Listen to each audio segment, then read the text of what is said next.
Let's get something straight from the beginning, because I don't want to waste your time or mine. The United States is on fire.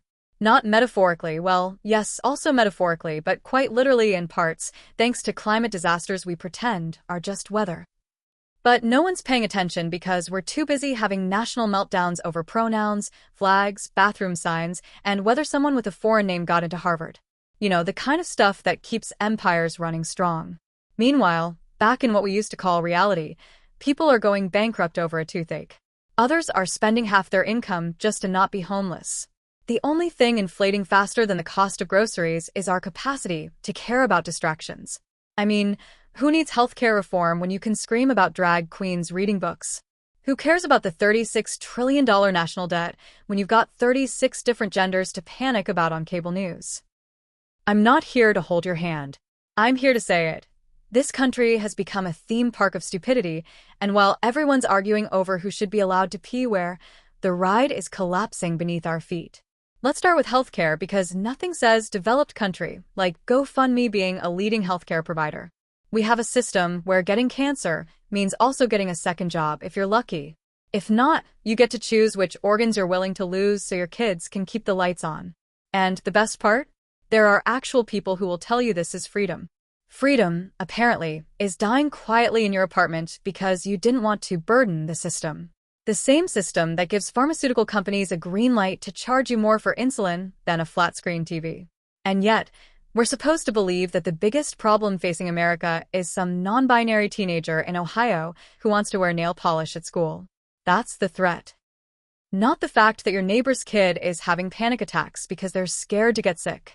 Not the fact that half the country can't afford basic dental care. No, the problem is definitely the pronouns. God forbid someone has the audacity to feel seen. Inflation? Oh, you mean that thing we're all experiencing but pretending is temporary? Spoiler, it's not.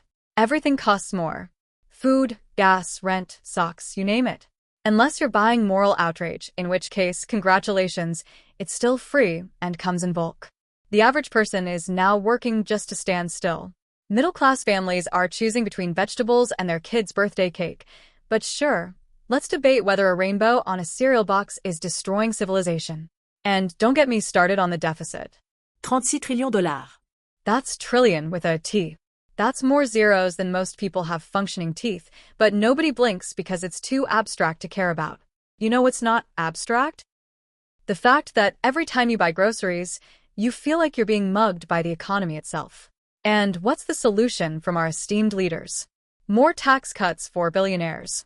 Because if there's one thing Jeff Bezos needs, it's a little extra help paying for his fifth yacht.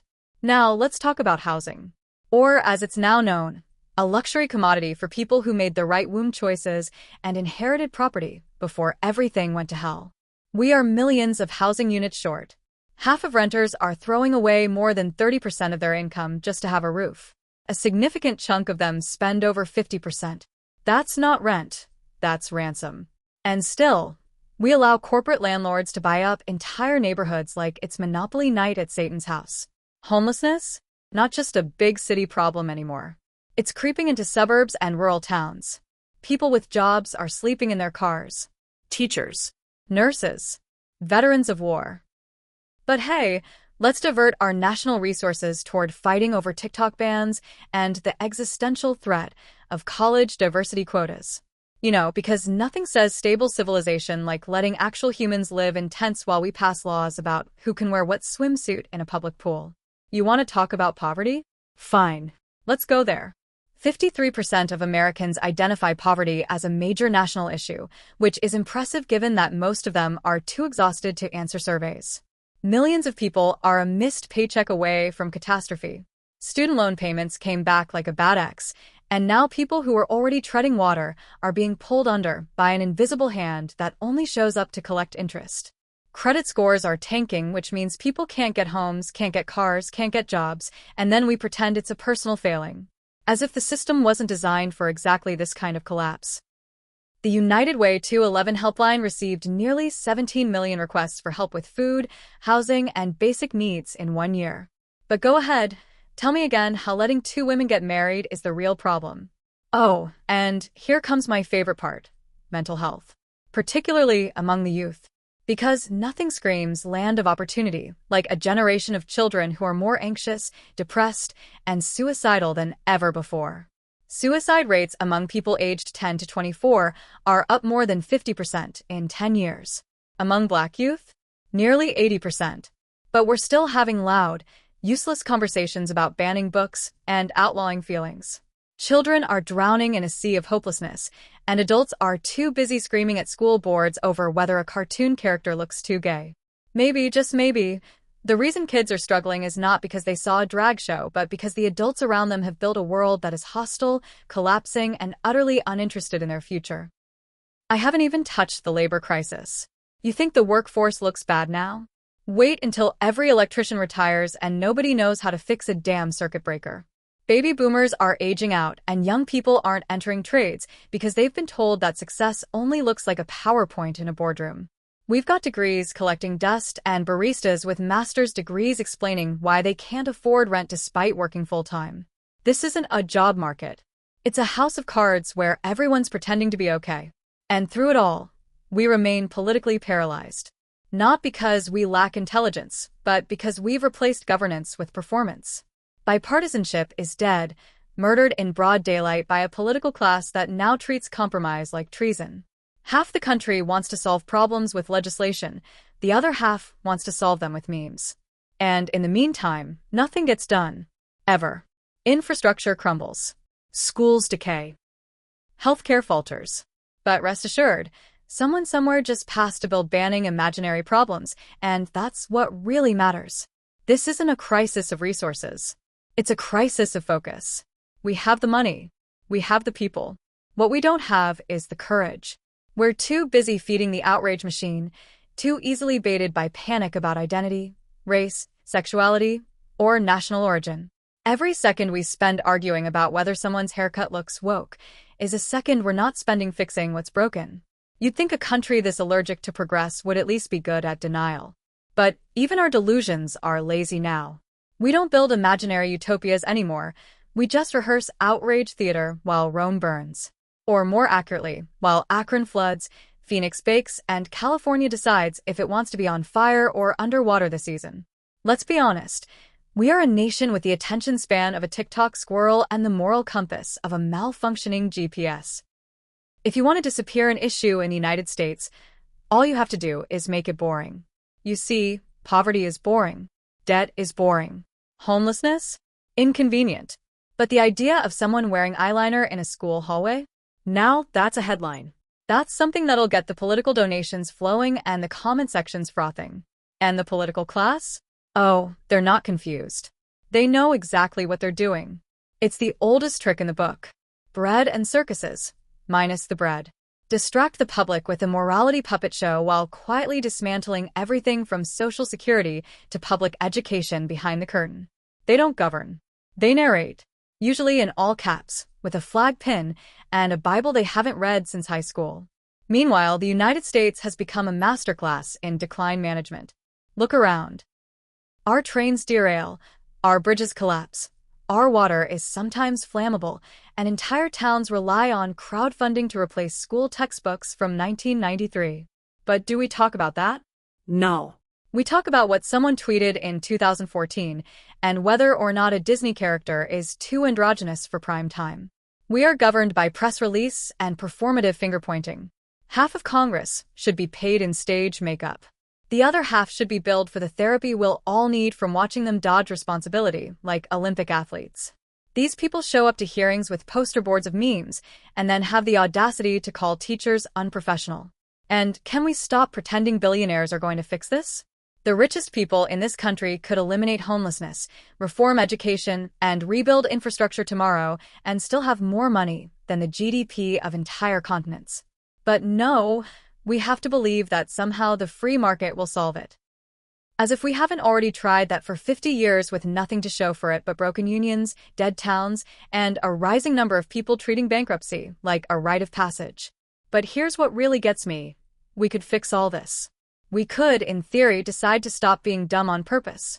We could stop turning every policy discussion into an emotional purity test.